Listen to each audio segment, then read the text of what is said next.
Radha Madhava Kunja Bihari Gopi Janavalabha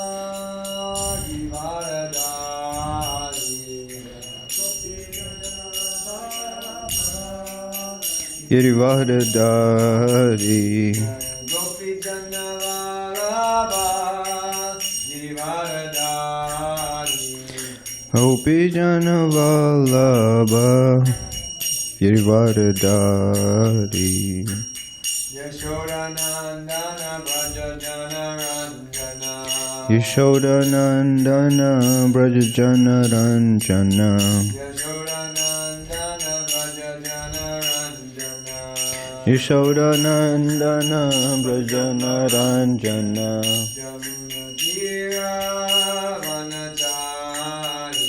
Munatira Vanachari Munatira Vanachari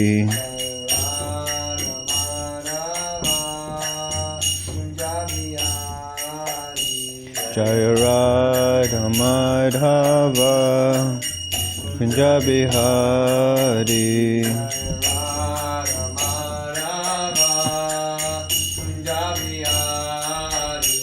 Jaya Radha Madhava Kunja Bihari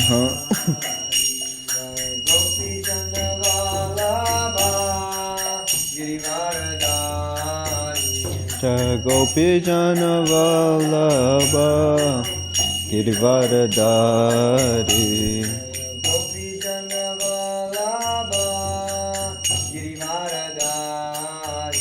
Jaya Gopi Janavalabha Girivardhari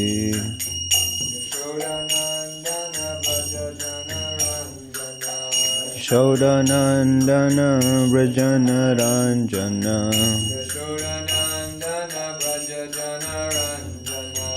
Yashodanandana Brajanaranjana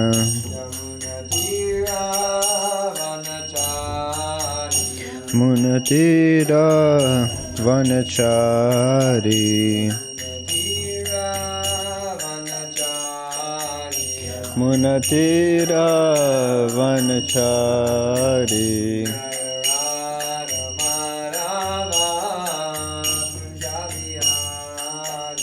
Jaya Radha Madhava Kunja Bihari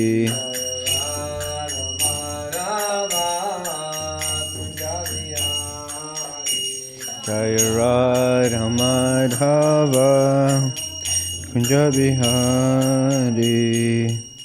Thank you.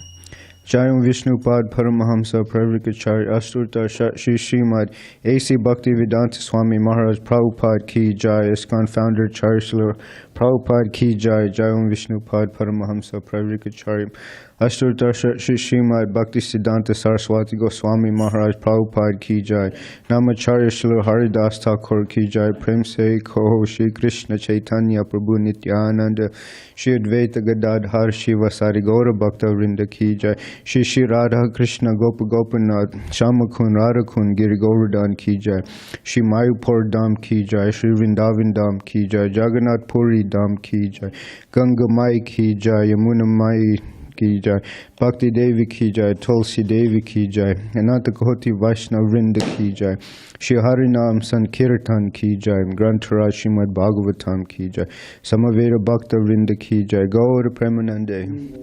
All glories to the assembled devotees. All glories to the assembled devotees. All glories to the assembled devotees. All glories to Shri Guru and Shri Gauranga. All glories to Srila Prabhupada.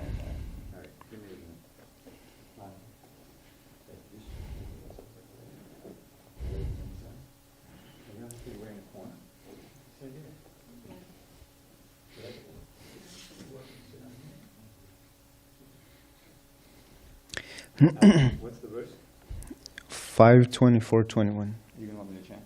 Yeah, please. Okay. Huh? Yeah. Okay. But I got to put proper program. Okay. 5:24-21. Om Namo Bhagavate Vasudevaya. Om Namo Bhagavate Vasudevaya. Om Namo Bhagavate Vasudevaya. So today we'll be reading from Srimad Bhagavatam, 5th Canto, Chapter 24, Text 21. Text 20? 1. 21. Mm-hmm.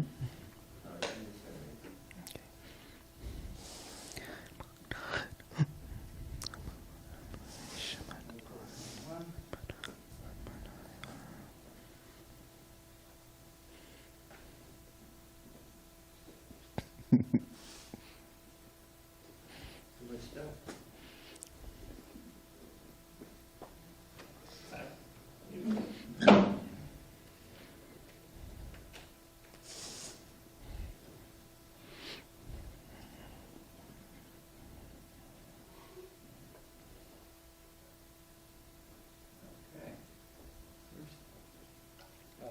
5:24:21. 21.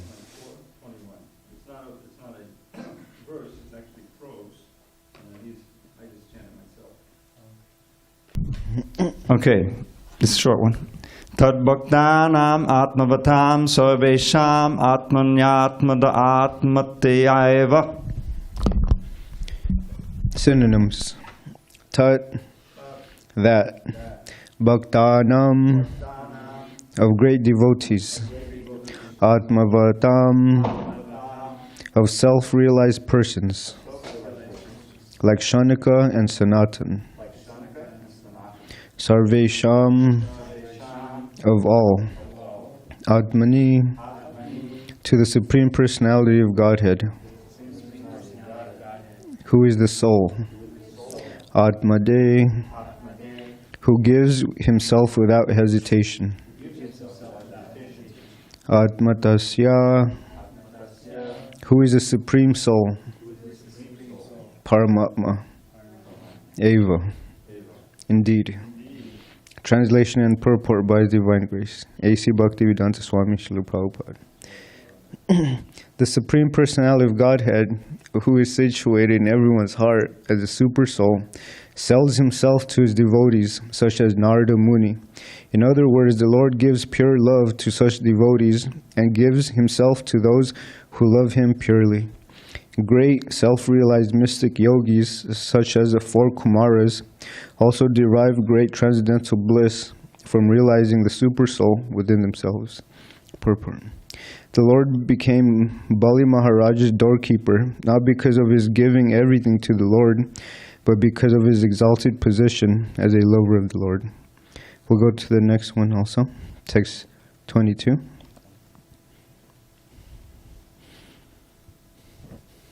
Navai Bhagavan Nuna Mamushyana Jagraha Yad Utapunar Atman Anusmriti Moshanam Maya Maya Bhogaishvaryam Evatunai Tuteti. Translation. The Supreme Personality of Godhead did not award his mercy to Bali Maharaj by giving him material happiness and opulence, for these make one forget loving service to the Lord. The result of material opulence is that one can no longer absorb his mind in the Supreme Personality of Godhead. Purport. There are 2 kinds of opulence. One, which results from one's karma, is material, whereas the other is spiritual. A surrendered soul who fully depends upon the Supreme Personality of Godhead does not want material opulence for sense gratification. Therefore, when a pure devotee is seen to possess exalted material opulence, it is not due to his karma, rather it is due to his bhakti. In other words, he is in that position because the Supreme Lord wants him to execute service to him very easily and opulently. The special mercy of the Lord for the neophyte devotee is that he becomes materially poor. This is the Lord's mercy, because if a neophyte devotee becomes materially opulent, he forgets the service of the Lord. However, if an advanced devotee is favored by the Lord with opulence, it is not material opulence but a spiritual opportunity. Material opulence offered to the demigods causes forgetfulness of the Lord, but opulence was given to Bali Maharaj for continuing service to the Lord, which was free from any touch of Maya. Om Jnana-timirandasya Jnananjana-shalakaya Chakshurmilitam Yena Tasmai Shri Gurave Namaha.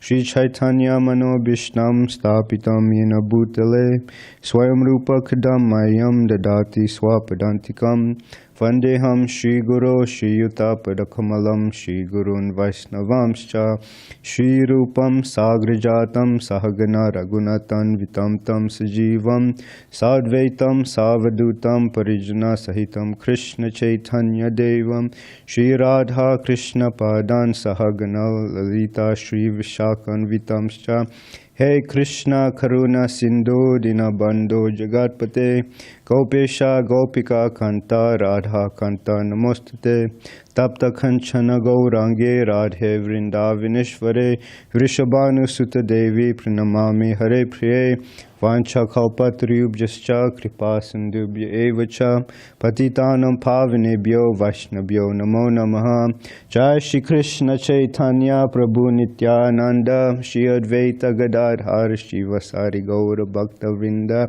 Hare Krishna Krishna Krishna Hare Hare Hare Rama Rama Rama Hare Hare Makam Karoti Vachalam Pangam Langayati Girim Yakripatam Ham Vande Shri Gurun Dinatarinam. Hare Krishna. Good morning. So, after class, we have breakfast outside. And there was a discussion in the tables. You know, devotees, we discuss Krishna Katha, we discuss and reflect on the Srimad Bhagavatam class, and so forth. And the other day, one of the brahmacharis, he mentioned intoxication. So this other senior devotee, he chastised us. He said, hey, no intoxication. And this devotee, he gave a very simple formula for going back home, back to Godhead. He said, you just follow the 4 regulative principles, you chant Hare Krishna, you surrender to Krishna, and automatically you go back home, back to Godhead. And this saintly person, he's always making sure that we stay on track, and he wants us to be successful in our spiritual life, progressing towards Krishna. And this great devotee is none other than Sureshwar. Yeah, he likes to make sure that we're not going off track. So they say between birth and death is a life of deeds. So we're given opportunities to take actions. And in the Bhagavad Gita, Krishna tells Arjuna that this body is a kshetra, or a field of activities.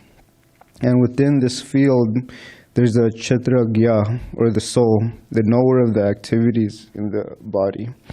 And Krishna also says he's the kshetragya. He's the knower of all bodies, whereas for the individual soul, we only know what's happening to this body. And when I first understood this, that Krishna is in the heart as a Paramatma, it changed my whole perspective on life. When I knew that Krishna, he sees my actions, my thoughts, everything, I started behaving differently, actually. And when I understood that Krishna is in the heart of every living entity, I gave everyone respect, and it doesn't matter who they are, Christian, Muslim, Jew, atheist.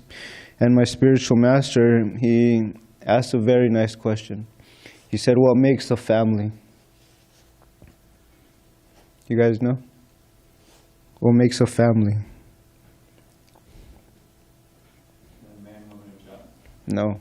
Close. Wait. No. You guys are close. We have a common father. And Krishna in the Bhagavad Gita, he says, Aham bija pradapita. He's a seed-giving father to all living entities. So it's not just people from America, people from India, people from Asia, from Europe. He's the father of all living entities. And as a child, we should have an obligation, a duty to serve the Father, and it's natural. And Krishna is very kind. He is fully independent, and he gives the living entities little independence. And this is what we call free will. So Krishna doesn't force us to surrender to him, but it's our choice. And so these, you can say, activities, they're called karma. And they produce reactions, cause and effect. And there's a saying, as you sow, so shall you reap.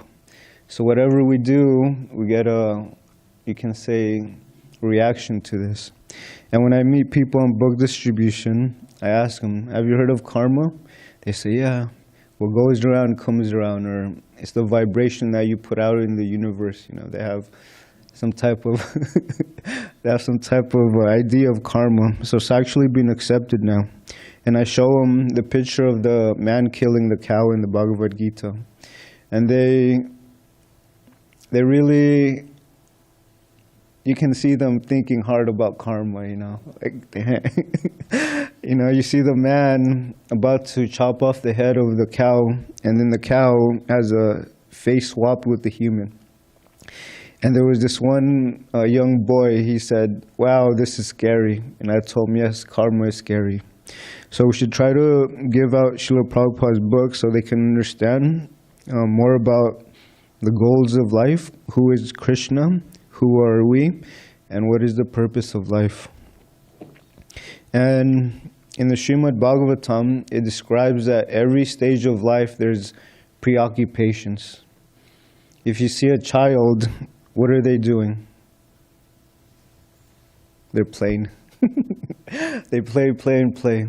And when one reaches adolescence, what does he do? Close. He engages in relationships. You know, you see this in the movies, you know, after summer break or something like that. They haven't seen their friends, their lady friends for a while, you know. And then they started looking at them like, whoa, like, I've never seen you like this before. So then they look for relationships or so-called romance. And then when someone is in adulthood, what does he do? He works.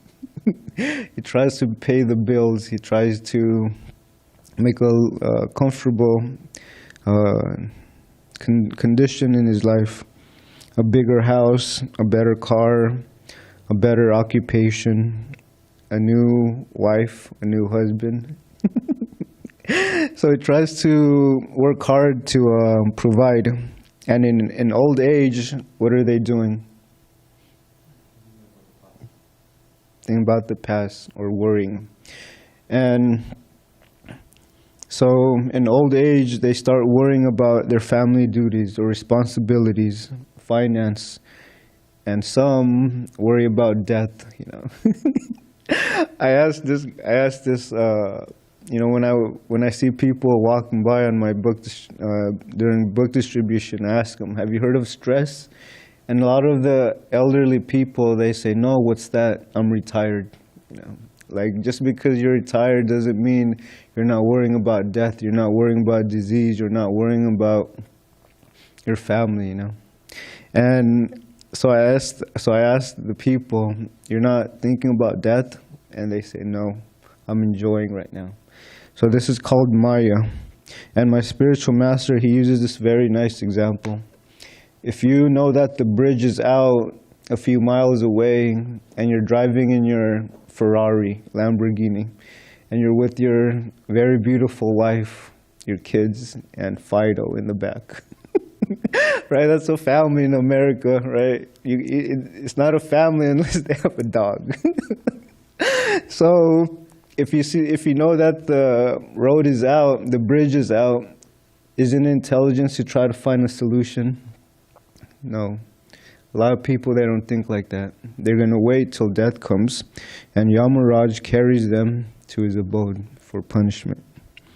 And so in the purport, it was talking about material opulence. It makes us forget the service to the Lord.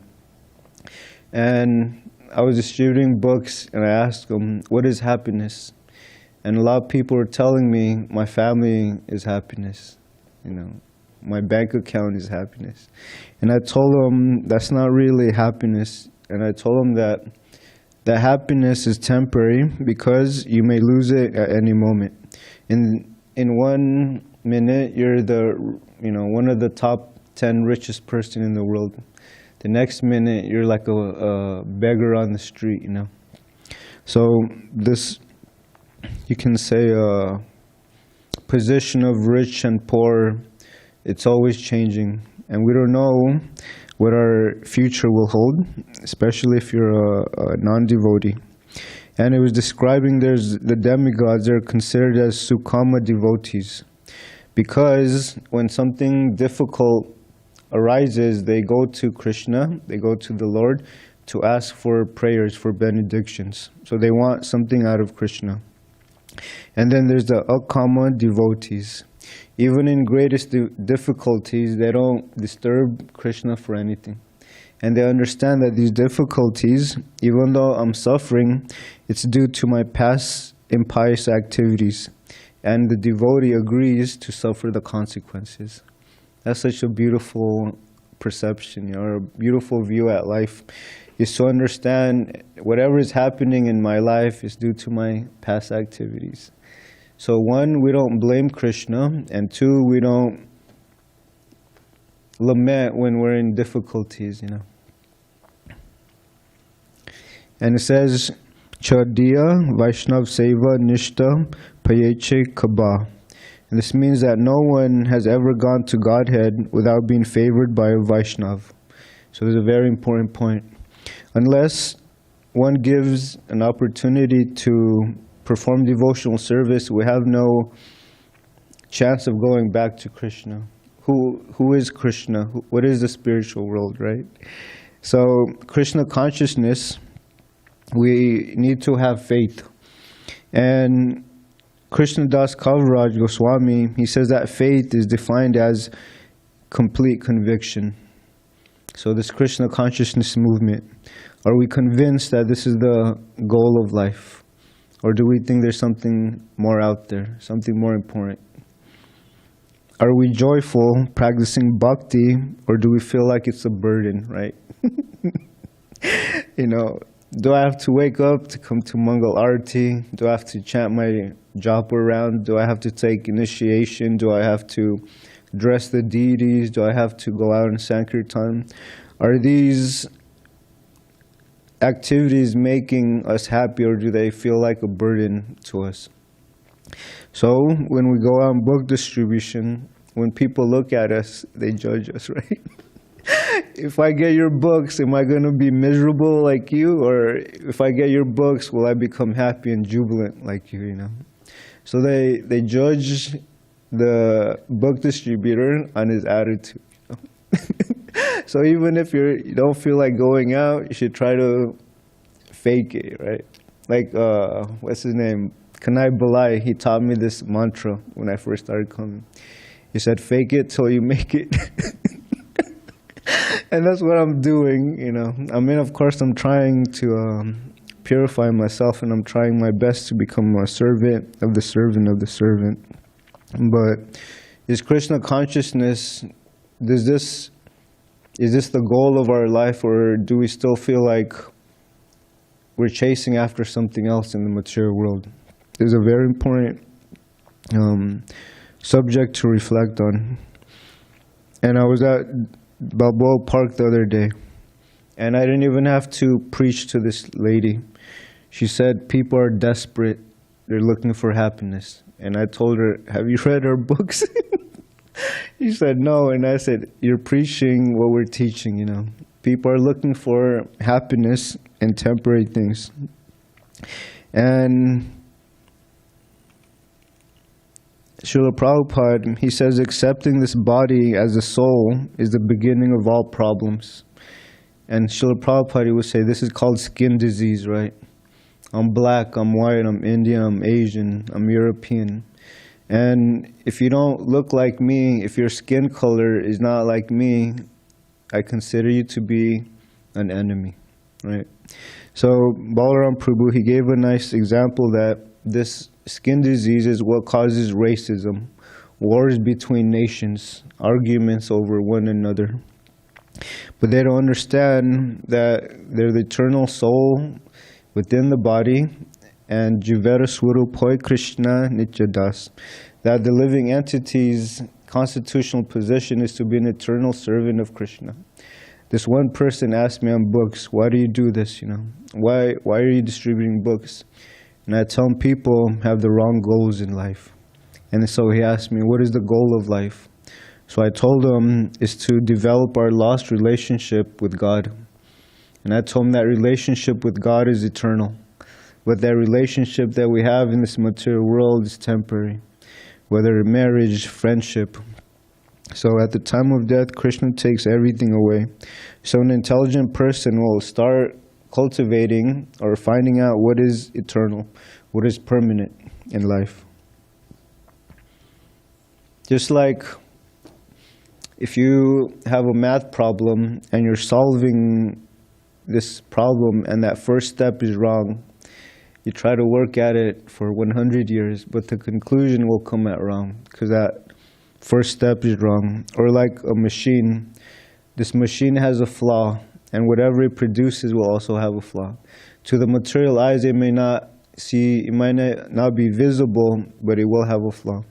So I ask people, who are you? They don't know how to answer this. So I told them this is that first step to understanding who you are and what is actual happiness. If you don't know who you are, how can you move forward from here? So I told them people are looking for happiness in all the wrong places. And it says that we are looking for pleasure, and it's natural, right? We all want happiness. So why are we searching for pleasure? Because Satchit Ananda Vigraha. The soul by nature is eternal, full of knowledge and full of bliss. But when we're engaged in this material body, it's the opposite. We live temporary lives, we're not very happy, and we're full of ignorance. And it's actually nice to admit that we, humility, Krishna says that's the first item to knowledge, humility, to be humble, to understand I don't really know anything, and I do need help in this material world.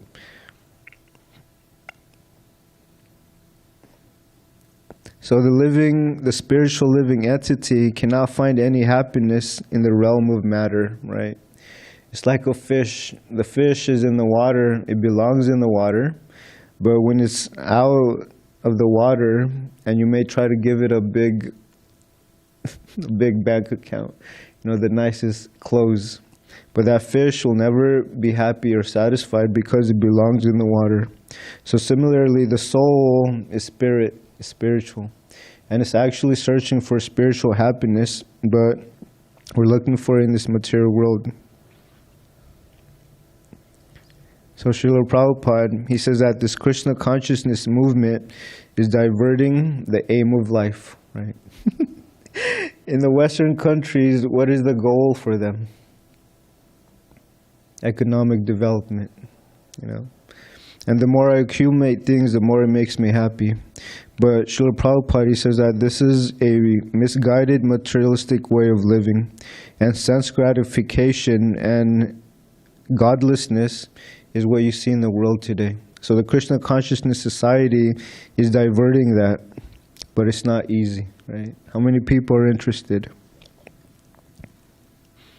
And Srila Prabhupada, he says that human beings and animals will have 4 basic instincts that we share together: eating, sleeping, mating, and defending. And it's the same enjoyment, but in a different, you can say, degree. Just like if you pour water in a gold cup, if you change the cup to a silver cup, or a plastic cup, a paper cup, will that taste differently? No. So similarly, Srila Prabhupada says, you may have sex with a beautiful wife, husband, a she-dog, he-dog. That enjoyment is the same. So a wise person, a sober person knows that it's just a different form. But a lot of people think, oh, I'm drinking from a gold cup. I'm very advanced. So it always reminds me of that golden shackle, silver shackle or iron shackle, right? People think just because I have a gold shackle, I'm better than you. But they're not. And this trying to advance in sense gratification is known as pravritti marga.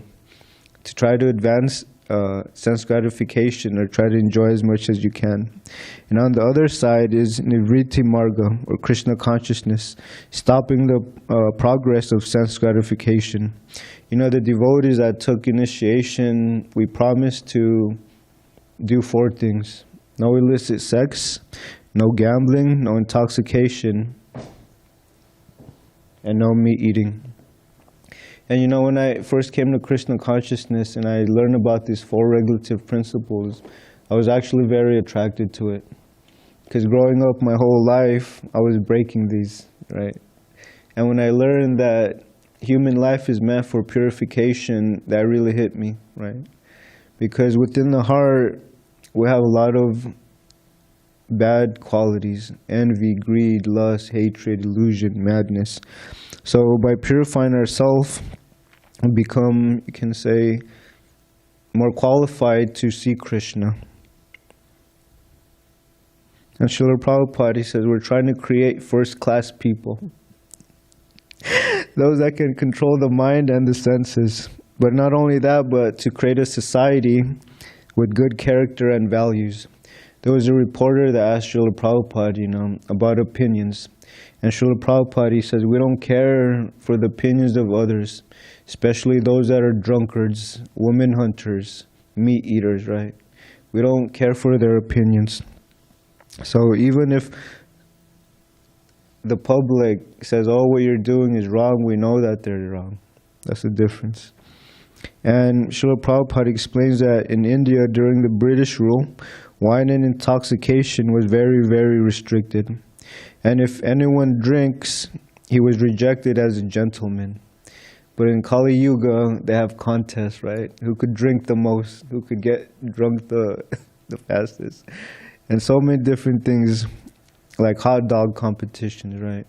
Who could eat the most hot dogs in 5 minutes? Yeah, very disgusting. And they down it with water or sugar or So Srila Prabhupada, he says that a drunkard was never respected. Meat eaters, they were considered third-class men. But in the West, or all around the world now, they see them as a role model, right? Like especially a young son, when he sees his father drinking, he says, hey, I want to be like my father. So they start developing bad qualities.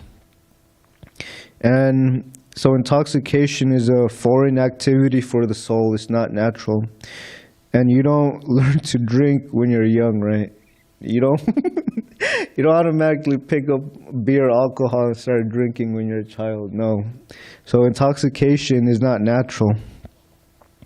And Srila Prabhupada, he says that if you have a disease and you go to the physician, and the physician tells you, like cirrhosis of the liver, and he tells you, stop drinking. This is the only cure, but out of his attachment or his addiction, he says, no, I can't, and he actually gets angry. So similarly, we're telling people, don't engage in meat eating, don't engage in illicit sex, don't engage in gambling, but they will get angry, right? Because this is their goal of life, sense gratification.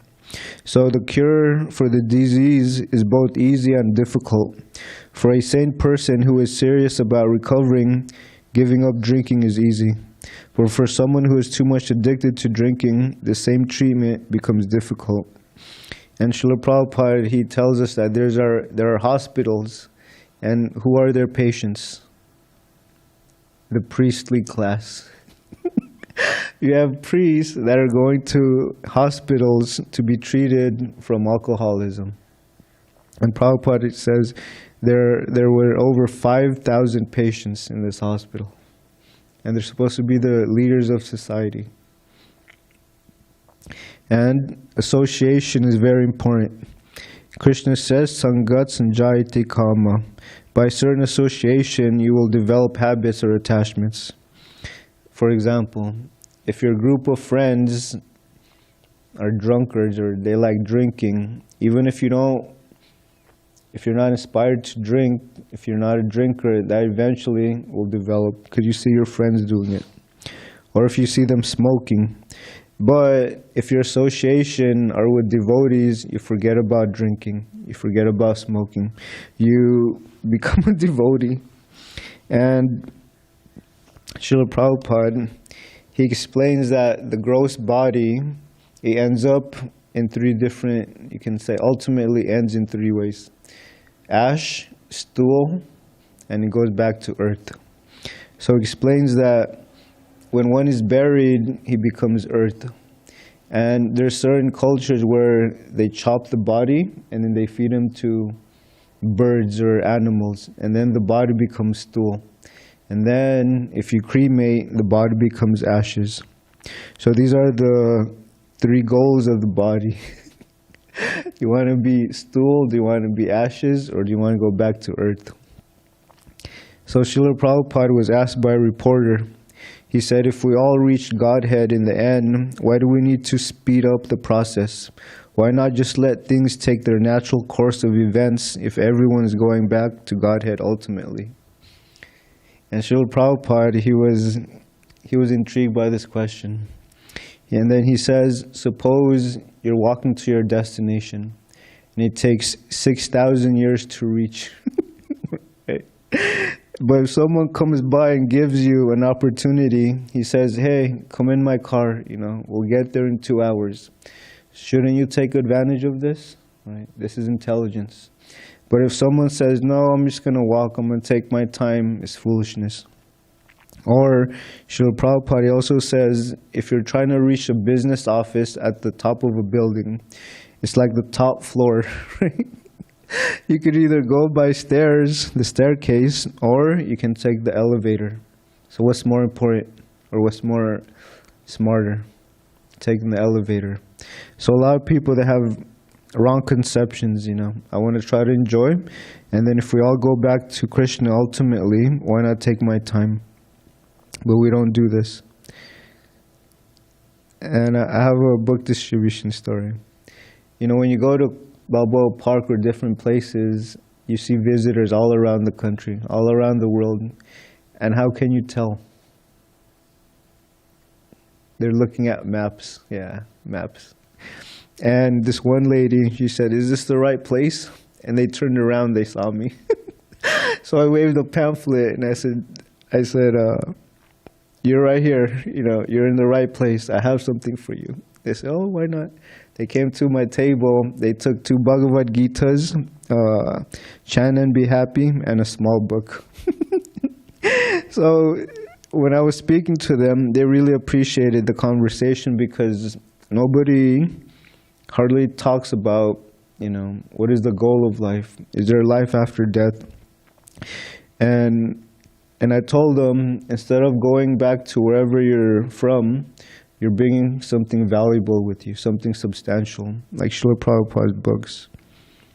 So, Srila Prabhupada, he gave us the process of, you can say, enjoying this material world when we put Krishna in the center, and at the end, we go back with Krishna. We can do natural things like play, eat with Krishna. We can swim with Krishna. We can have picnics with Krishna. And Krishna, he can fulfill all of the living entities' desire. So that's the goal of life, is to go back to Krishna. Okay, that's all I have. Is there any questions or comments? Okay. Thank you. We have a mic for the online viewers. Hare Krishna. Hare Krishna, Vijay Krishna Prabhu. There's one in-house, and then maybe after him you can go. Thank you, Prabhu. I can wait, no problem. Okay. Yeah, Prabhu, I was just reflecting on the point you said. You brought up how Srila Prabhupada said faith is, we'll say it again, Complete conviction. Complete conviction. Yeah. And one of my observations in my Krishna consciousness and that I've gained from studying Bhagavad Gita for the years I've been studying it is, Krishna says time and time again, understanding me to be the Supreme Personality of Godhead, one engages in my devotional service. He says that in so many verses, in so many different ways. But that's kind of the qualifier, that we understand Krishna as the Supreme Personality of Godhead. Hardly anybody actually does that, Krishna explains. So that's why it's very important that we read Srila Prabhupada's books and that we study them and that we hear and chant properly so that we become convinced of Krishna's position. Because by becoming convinced of Krishna's position, we can actually understand our position. So that was a beautiful point. Thank you. Thank you. And Srila Prabhupada, he says, if you want to go to another room or another house, you have to wait till you actually have another house, right? You can't leave your house without having another place to live. So similarly, that means that we need to develop higher tastes, right? Like me, or I guess most of us, we came from the outside joining Krishna consciousness. So there's that saying, been there and done that, right? Been in relationships, been working, been doing this and that. But the soul, or for me at least, I was searching for something higher in life. And when I found Krishna consciousness and my spiritual master, he convinced me to dedicate my life to serving. Yeah. So conviction is very important. Thank you, Prabhu. Dravida, Prabhu? Yeah. This has come up before, and I just wanted to make a comment. This idea of nishtha, of being very firm and convinced in Krishna consciousness, and related to faith. Strong faith is nishtha. This comes from a verse that Lord Chaitanya spoke to Sanatana Goswami in his teachings. Shraddha shabde vishwas kohe sududha nishchoy Krishna bhakti korle sarva karma katohoy. Prabhupada quotes this in the purport in the second chapter, I think, of Bhagavad Gita. So what that means, he's defining what faith is there. This word shabde in Sanskrit, I discovered when I was working on the CC, is an idiomatic use of word. Of course, it means hearing. It has to do with hearing, like Shabda Brahman. But it means it's used to mean defined, is defined as. So Shraddha Shabda, what's real Shraddha? Very important. So he says, is firm, unshakable conviction.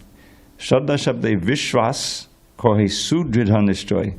This Vishwas is the faith, and Sudridha means very strong faith. That what? Second half.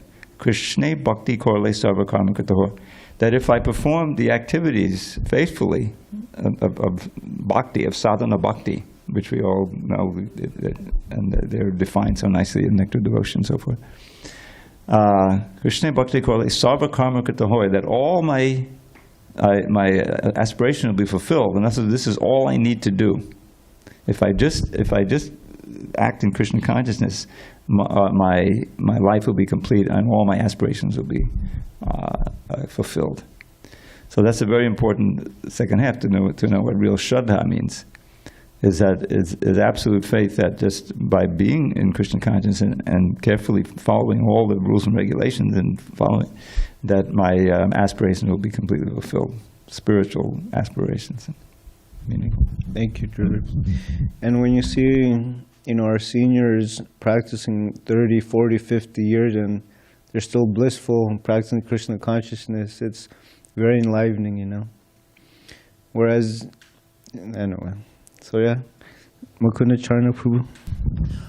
Well, one thing you said, this is more of a comment, but when you were mentioning hot dog eating contests and so on, and rather than seeing it as like alcohol as like a low-class thing, we may even see it as impressive. And specifically, I mean, I've certainly seen it like that, or I've felt kind of intimidated by those who know, because I never knew anything about alcohol, and so just this culture of knowing wine very, very well and like appreciating the different nuances and being able to, it was something when I remember when I was, like it's the kind of, if you're in the kind of like certain people I'd be with, or like in college also, like they have like art galleries and this and that, and generally people like to anyway, I thought it was an intimidating thing. It's like something I have no experience of, and for some people, it's like this very, very impressive, and it's like life, you know,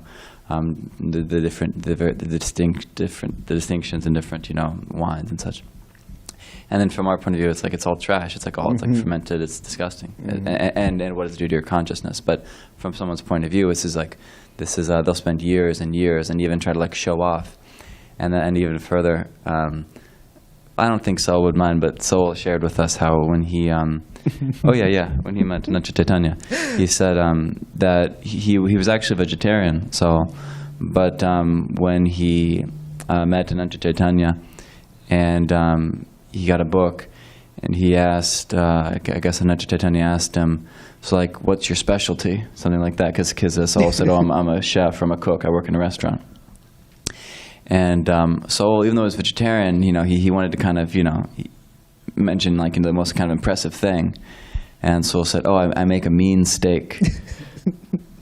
And like, even though Saul didn't even think that was, you know, but there was that idea that, because people, like wine and like steak is like a really big, and if you can like make a good steak, it's like, what did they even know about cooking? It's just like, it's a matter of like, you know, anyway, how hot it is or whatever, how long you cook it. I mean, so anyway, I was reminded of those things. But then also there was a good point made by one devotee that I was reminded of, and he was saying how, specifically when he moved to America, he would encounter people saying, what do you mean? You know, you say this is low class, this is that. But even in India, you know, there are some Indians, there are some Hindus who eat meat, maybe different kinds of meat or whatever. There are some Hindus who drink. Even historically, there's some Hindus who drink or who live like this or like that. So maybe some may prefer to follow this principle or that principle. But there's all sorts, you know, in India. And this devotee's response, I thought it was a good one, is that yes, but your behavior and your activities, they have implications on like your status in society. And you were saying something about that, I think. But he was saying that yes, you know, even in Vedic culture, you could eat meat, but then that defines, you know, what status you have. You aren't going to be like a big professor. I am a big professor, but I engage in illicit sex and intoxication, and I eat meat. No, there's a place if you want to eat meat, okay, but it says something about you, and it disqualifies you from certain roles and certain, you know, positions. Not just that, yeah. You know, I can be like the leader of a country and engage in all like in very like, you know, low, you know, activities. So those are just things that I thought of. Thank you. Thank you.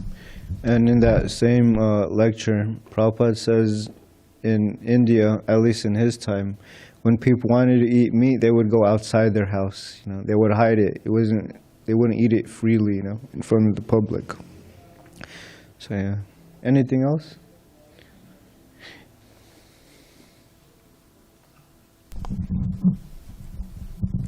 Thank you. Hare Krishna. Hi. I'm being led to say, if we can raise our level of consciousness to be judgment-free, that's a great goal. Judgment-free. We may believe, yes. Thank you. Dravida Prabhu, you have something to say about that? Well, it's certainly true that we should not base our judgments of people or anything on our own idea, whatever we've gathered from our experience in the world. But when we read the Bhagavad Gita, we see that Krishna is very judgmental. He's judging Arjun's reluctance to fight, which Prabhupada points out there in many places that people may say, well, this is very nice. He's nonviolent. He's a pacifist. What's the problem? But Krishna, from his transcendental perfect view, he says, in this particular case, for you, it's sinful not to fight. And he explains why, and ultimately Arjun gives up his reluctance and he does fight, and he does something which materially looks like he kills or he participates in killing his grandfather, his teacher, and so many friends and relatives. But because it's sanctioned by Krishna for the greater good, and because whoever is killed there on the battlefield goes back to Godhead, because in other words, from the transcendental perspective, it's good. So I think when we are judgmental, but we're not basing it on our own relative, imperfect Mayak judgments. But as Prabhupada would often say, I'm not saying they're mudras, because someone doesn't surrender. But Krishna says, and that's what we're supposed to do, to understand what Krishna said and repeat it. Who was it quoting yesterday? Bolo Krishna, Bolo Krishna, Kolo Krishna Shika. Lord Chaitanya's little aphoristic instruction to Nityananda and Haridas how to preach, how to become a guru. Just chant Shri Krishna's name and worship him with all your heart. Follow his instructions, and to others then impart. And often that imparting of instructions involves encouraging people to not do this, not do this, do this, for your own good and for the good of society. Thank you. So yeah. Stevie? Yeah, Prabhu. So this week for me it's interesting because last night we had such a fortunate blessing to have Radhanath Swami here speaking. And so I'm here, I feel, even in the temple of San Diego, by just this chance, Krishna's mercy, right? Like, I feel so fortunate. And we live in this time with just like instant gratification, like everywhere. Your phone, you can order alcohol to your house. You walk out here, everything, there's meat everywhere. Billboards for it. It's even, which is crazy, it's cheaper sometimes to eat meat than eating vegetarian, which I've always find bizarre, But we live in this time that's like, it's more and more degradation. Like, we just see it faster and faster. And it's like, for me, sometimes it's like, I feel like it's even harder for people to even hear about Krishna consciousness or get a Bhagavad Gita, which there's so much more information, out there on your phone, games, head down playing video games or whatever. And, on Tuesday, my brother passed away, my youngest brother. He's 33 years old. And from a combination of alcohol and like maybe a seizure, we're still waiting to find out. And for years, I've been like the outcast, like in the family, as far as like, I'd rather be somewhere more spiritual or connected or like studying. And I haven't drank in years. Like I just never had like, I would do it kind of like a social thing, right? My family did it and to be less awkward and like, oh yeah, I'll participate. But I was like, I don't really like this feeling. Mm-hmm. And then I stopped. And then I became vegan for a long time, vegetarian, and kind of different. Everybody like, oh, him. But it's like now more and more I see like, man, like, not as an example, but to say like there's so much more out there for us. There's so much more to experience. And what do you say in this, like for young kids or people you meet like on book distribution, or maybe in Balboa Park playing Pokemon Go, or they're busy taking pictures of things that are so temporary. Like most people don't even develop the pictures on their phone, right? They just like take them, and then they go. Mm-hmm. And then like a Bhagavad Gita is sitting right there. A devotee is sitting right there at their access. And it's like, what do we do to reach, or like, what can we do to make this more attractive? And that's my big thing is how do we make this more attractive? Because once you're here, and I was sitting next to someone who came for the first time last night, and then they're hearing Radhanath Swami speak. They're eating prasadam for the first time. Their face was like amazing. Mm-hmm. They were just so happy. But it's like, just to get here is like 1 in a million kind of, You're right. So I always like this instruction that sometimes sharp words have to be used, Like, I always think myself, 5 years ago or 6 years ago, and I was just walking by Balboa Park, and this devotee is distributing books, And if I speak to him, are the words he uses, is it going to make, have an effect on me? So for me, I like to preach boldly, Yeah, because sometimes, and I forgot where I got this example, but if someone is drowning in quicksand, and they're up to the neck, you have to pull them by the hair sometimes. So it may cause some you can say pain, but that's the only way to save them, you know. So I would say focus on something that is important to them, and then say something that, you know, leaves an impression on them. Like when I meet people and they tell me, oh, money this, money that, you know, I tell them, you know, you can't keep your wealth, you know, something like that. And then at the end, you know, they'll think about it and they'll become more thoughtful. But yeah, that's the difficulties, that all of us have free will, you know, and we can't, no matter, even if our arguments are like first class, you know, it's always up to them. So we can't force someone, but we can try to show an example. Like I would always try to preach to my parents, you know, and that didn't work. It failed. I failed miserably, you know. And then so I asked my spiritual master, and he said, just try to set a good example. You'll see the difference, you know. You're more calm, you don't use bad words anymore, you're not drinking, you're not smoking. So try to try to be an example. And I heard this thing says, how does it go? If you wanna make a change in the world, be the change you want to see, or something like that. Yeah. Okay. What couldn't Balaram Prabhu? Sorry.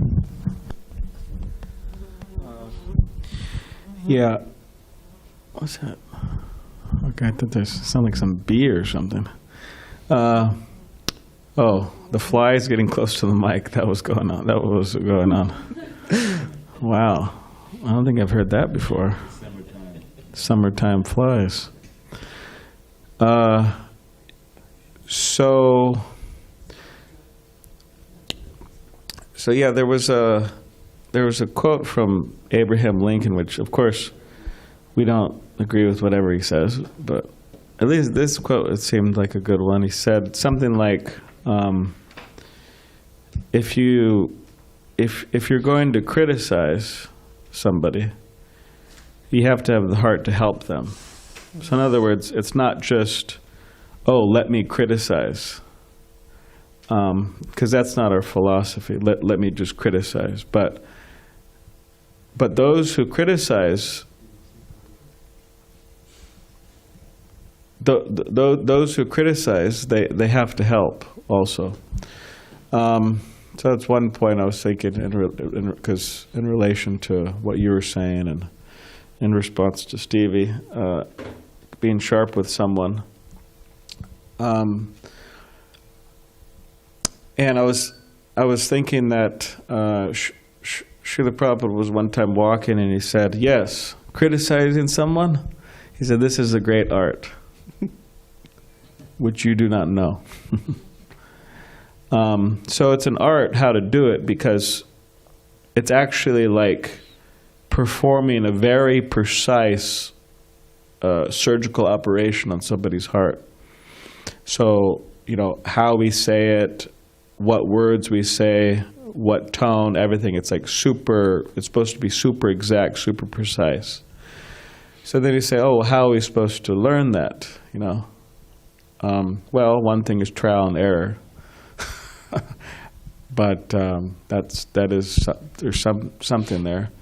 But also, if we take our spiritual practices very seriously, reading Srila Prabhupada's books, chanting of Hare Krishna mantra, and all the other things, then we'll be given intelligence how to perform the surgery without killing the patient.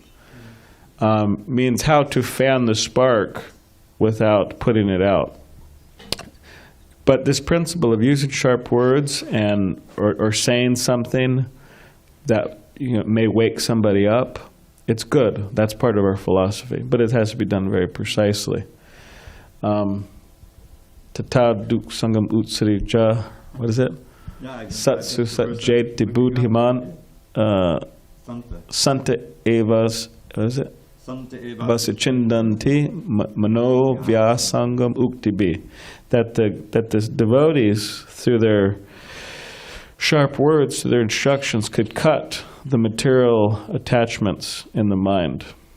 I remember I was listening to a lecture by His Holiness Giraj Swami one time, and you know, he's very soft and very gentle.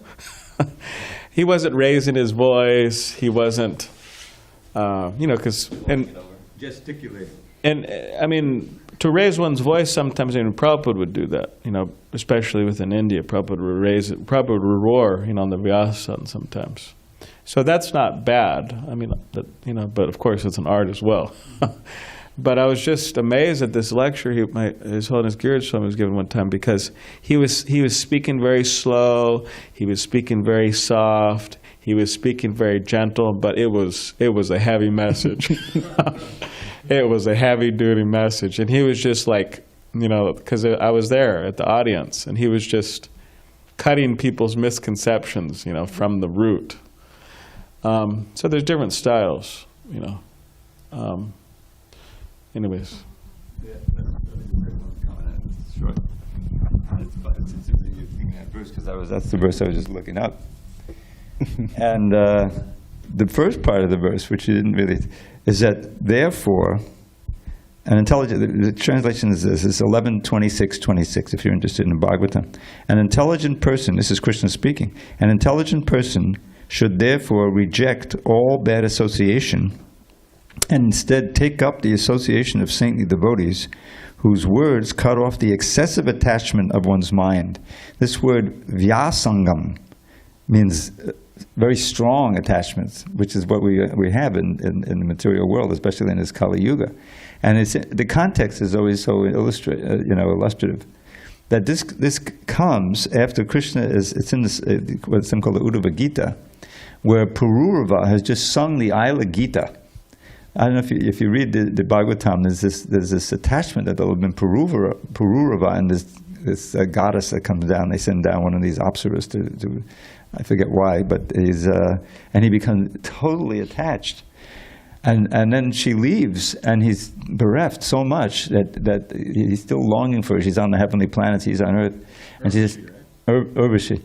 And so then he says, okay, one day a year you can come up here. Okay, And then after all of that, he says, what am I doing? And finally, when the Ila Gita, his other name is Ila, and he has this song of renunciation, which is breathtaking.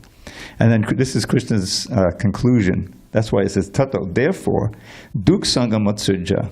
The whole thing is to know, knowledge is the essential thing. What's good association, what's bad association? All of this you were describing is like bad association, and it's right there on your phone. It's everywhere. It's in the ether. It's a very dangerous age. But at the same time, Krishna consciousness is available also through your phone. You have to push the right buttons. Your whole destiny is which buttons you press. So Krishna consciousness is meant to show you that alternative, give you the understanding about which one to take for your good, and then to allow the operation to take place. The strong words of the guru and strong words of the shastra to cut off these strong attachments and give you attachment to Krishna. You can't be unattached. You have to transfer it to Krishna in service to Krishna.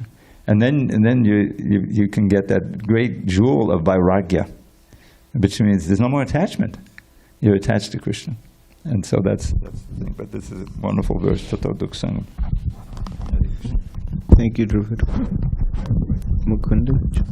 Well, also, I really like those contributions, and I was kind of not so much adding to what they said anyway at this point, but when Stevie was speaking, the first thing I was thinking of is just how specifically Mahaprabhu's movement is so fortunate for such people who don't have, they're so disqualified in so many ways. Like, geez, they're just going to be like lifetime after lifetime just suffering because they can't, get on track. And you specifically mentioned Christian language, and I thought that was, I was just thinking that even if someone has, from childhood they've been trained so poorly, and in many ways they're very disqualified, they don't really know what's healthy, what's unhealthy, and they're just so kind of, astray. Still, they eat, and still they like music. And so it's just so nice that, even somebody, we can be going on Harinam down by the boardwalk, and people can just be attracted by the mridanga. And, maybe it's not the most sensitive, the most precise attraction to Krishna, but just the mridanga is so attracted to them. And then if they can come and just take prasadam, people can just come and just really, like prasadam. And then even with Krishna specifically, people like to hang out, and they like to talk to people and meet people. And so that kind of leads to what Vidya was saying also, is that at Krishna's, and they also meet devotees, hopefully, if we're there and we're properly, taking care to, talk to everybody, then they can meet devotees and they can hopefully cultivate some relationships with. Yeah. And then, devotees kind of, generally at Krishna's, we try to, and we should, try to feel people out and see what level, because it's kind of a violence just to say something really harsh to someone who, it's true, but they won't understand it, and it'll just hurt them, they'll just not come back. But like, we can kind of feel them out and see, like, what's, like, the strongest thing I could say to you that you could then, like, implement into your life. You can really feel a person out one-on-one, while they're taking prasadam. It's like the perfect time. Like, they're going to be here taking prasadam, they're all warmed up, they just, chanted Hare Krishna. Maybe the talk, maybe we're spacing out, like, most new people generally. It's hard, especially when you're young. But, they're taking prasadam, and you can just talk to them and just see, like, what level are you at? Like, what do you already appreciate that's somewhere in our philosophy? What small thing do you already, is it vegetarianism? Is it just, sustainability or something? Is there something that you already are really into that we, can, meet you, where we can meet you? And they can develop some relationship with devotees who can then, cut off certain things as appropriate. And then the philosophy is there, that the books are there, and then hopefully, they can, that's hard, for people to really, that's harder to really appreciate philosophy. But Prabhupada was so expert at, just having people chant, take prasadam, and then he offered the philosophy. But when Allen Ginsberg was asking Prabhupada, he was saying, Prabhupada, I love the movement, or whatever. It was like it's some like interview or like conversation recorded in the 60s, 68, 69. Like, I love it. I love Krishna consciousness. The only thing I'm not into yet is the no meat eating. I still eat meat, but I really love Krishna consciousness. And I at first like, oh geez, here it comes. Prabhupada's going to slam him, and Prabhupada said, that's all right. He said, that's all right, just keep spending your time with us, and you'll forget about the meat, or you won't even think about something like that. The meat will just, fall away as a side effect, I thought it's so nice, It's just all, the process is so perfect, so. I just read a letter this morning I was just reading a letter this morning that Prabhupada wrote to Ginsberg, actually, when he was in the hospital, and he had like an accident, and he said, accidents happen. He said, now you have time to chant Hare Krishna, in your hospital bed, like whatever. And I just thought it was just so great, I was like, oh, he got you. You're there now, no excuse. Hare Krishna Prabhu, that brought up a question that I have often for senior devotees I meet, because sometimes we find in our beginner stage that when we are attracted to Krishna consciousness, we're attracted to the philosophy, we're attracted to the kindness of the devotees, we're attracted to the prasadam, the kirtan, the philosophy. Then we find that when we're getting into the philosophy, and then when we get in positions of leadership, we have to discriminate. And I've experienced that in my service, that getting put in a leadership position means discriminating between devotees, even, that we know certain devotees have certain propensities, or they may act a certain way that's inappropriate in a certain circumstance. So I know my seniors, my Guru Maharaj and my different seniors, sometimes they can seem very harsh when instructing me on being a leader, and maybe putting different devotees in different positions based on their propensities and their idiosyncrasies. So I know that sometimes that very much disturbs me. It can challenge your faith, because the senior can seem almost mean, or not that they're mean to you. You appreciate that when they're correcting you, but when they're speaking of another devotee in that position of leadership, or trying to instruct you in how you should discriminate between different devotees for different positions, or whatever circumstance it may be. So I was wondering if there's any comments by Dravida Prabhu or any of the seniors here. Well, my experience is that if there has to be enough of our basic practice, which is getting together and chanting Hare Krishna. Because when the kirtan is going on and everyone is participating, and it's happening, and it usually takes some time. This is one of my big complaints, is that we don't chant enough. We have our, of course, Mangalartik, we have our Guru Puja, and we have evening kirtan, but they only go for a short time. When they go, like this would be great in the Rath Yatra, you chant for an hour and a half together on the procession, and more chanting. Then that breaks down so much of the like you're not going, oh, you know, this is my temple president, you know. I mean, you understand that, but everyone is doing the same thing. In other words, we're all relishing, and you're seeing everyone blissful, and they're relishing your, you know, even if you're 2 days in the movement, oh, Bhakti Bob is dancing, Haribol.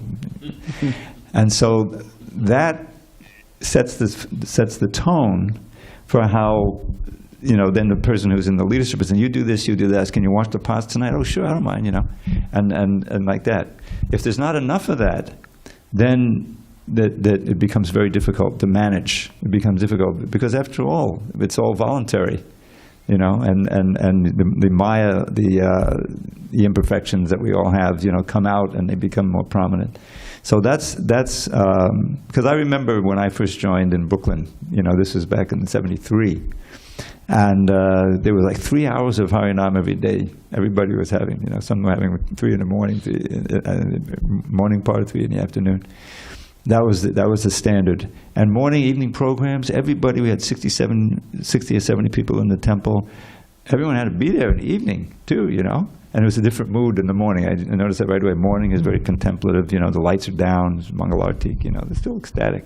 But the evening, lights are up.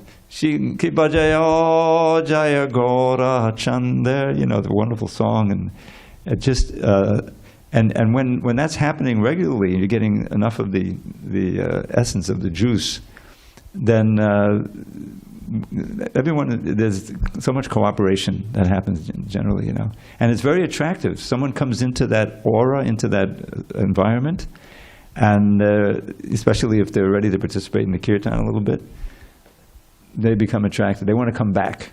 That's the key. They come back, and of course, someone sits down with you, gives you prasadam, you know, and tells you the philosophy in this, and that's the key. Otherwise, it's very difficult to be in the leadership position when you're trying to manage a bunch of devotees and are not really getting all the juice. Then the Maya is still there, and it's the mode's difficult, and so that's my comment on that. Thank you, Prabhu. More kirtan. Appreciate it.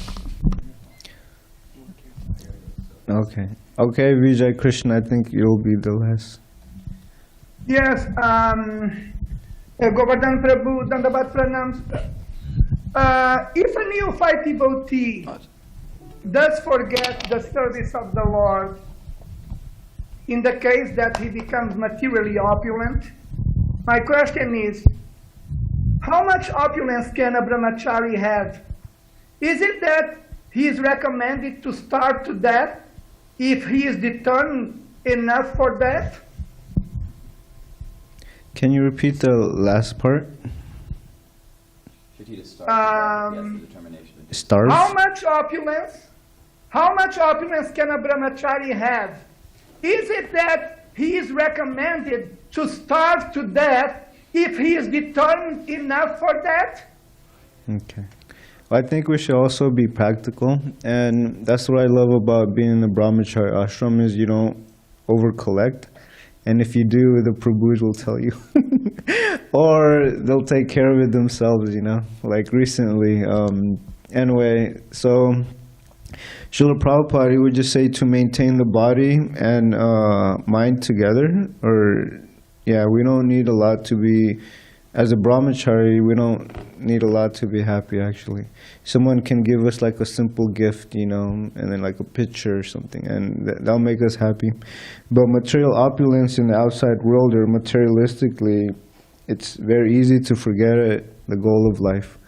Even like, you know, Bharat Maharaj, he was, like we were saying yesterday, he was involved, but he was distracted by a deer, and so had to take birth as a deer.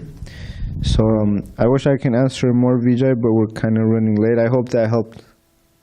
Yes, it was very helpful. Thank you very much. Hare Krishna. Hare Krishna. Thank you, Vijay Krishna. Hare Krishna, Prabhu. Everyone, please accept my humble obeisances to everyone. Wonderful class and discussion. Thank you so much. Haribol. Hare Krishna. Thank you, Dona Mataji. Granth Srimad Bhagavatam ki jai. Srila Prabhupada ki jai.